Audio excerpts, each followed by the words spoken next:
అందరూ త్రోసేసి పోరా అని పంపించినా నాకెవరూ లేరు యేసయ్య అంటే నేనున్నాను కదమ్మా అని నిన్ను రెక్కల్లో దాచుకుంది యేసయ్య. సొంత వాళ్ళే నిన్ను అభ్యంతరపరిచి అవమానపరిచి నెట్టేసిన కేవలం యేసును బట్టి బతికున్నావు నువ్వు. తల్లి పోయినా తండ్రి పోయినా నా అన్న వారు లేకపోయినా పలకరించే దిక్కు లేకపోయినా అందరూ త్రోసేసిన కేవలం యేసును బట్టి బతుకుతున్నావు.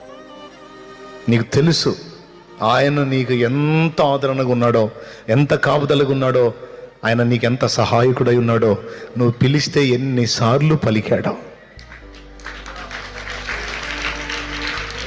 నీకు కూడా చాలా చనువు ఉంది ఆయన దగ్గర, చాలా స్వతంత్రం ఉంది. అవునా? మరి ఇంత అందుబాటులో ఉండే యేసయ్య కోసం బతకాలి.